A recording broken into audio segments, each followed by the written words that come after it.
बहुत समय पहले एक घने हरे जंगल में कई जानवर रहते थे। जंगल में हर तरफ हरियाली, पक्षियों की चहचहाहट और शांति थी।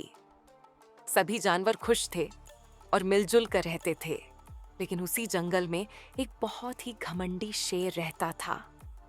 वह खुद को जंगल का राजा समझता था। हर दिन वह एक जानवर को मारकर खा जाता था।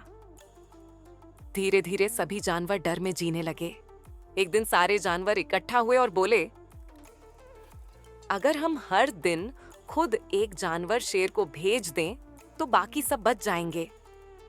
सभी ने यह बात मान ली और तय किया कि रोज बारी बारी से कोई ना कोई शेर के पास जाएगा। शेर ने यह बात सुनकर कहा, ठीक है, लेकिन अगर एक दिन भी मेरा खाना देर से आया तो मैं सबको खा जाऊंगा।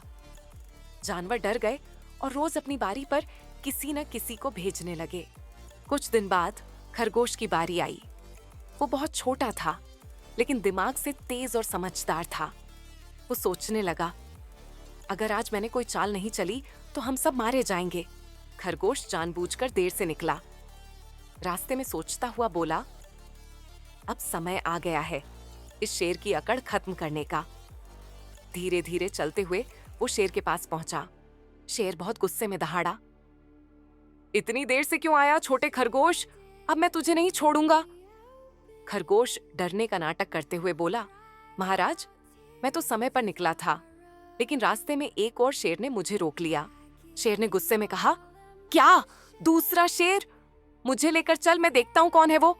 खरगोश बोला, जी महाराज, चलिए मेरे साथ, वो पास के कुएं में रहता है।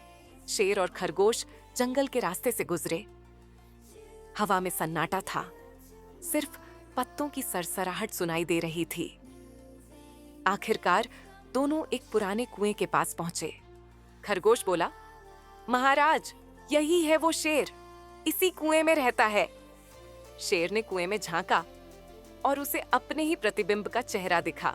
शेर ने दहाड़ मारी और कुएं में उसका प्रतिबिंब भी दहाड़ा। शेर को लगा कि कोई और शेर उसे चुनौती दे रहा है। वो गुस्से में कांप उठा। शेर जोर से दहाड़ा और छलांग लगा दी कुएं में। पानी उछल पड़ा और अगले ही पल सब शांत हो गया। शेर वहीं डूब गया। खरगोश कुएं के पास खड़ा मुस्कुराया और बोला, बुद्धि ताकत से बड़ी होती है। वो खुशी खुशी वापस जंगल की ओर दौड़ा। सभी जानवरों ने मिलकर खरगोश का स्वागत किया। जंगल में खुशी की लहर दौड़ गई। अब कोई डर नहीं था, सब आजाद थे। और तब से सभी जानवरों ने सीखा कि समझदारी और बुद्धि कभी भी ताकत से छोटी नहीं होती। इस तरह छोटे से खरगोश ने अपनी अक्ल से पूरे जंगल को बचा लिया और जंगल में फिर से शांति और खुशी लौट आई।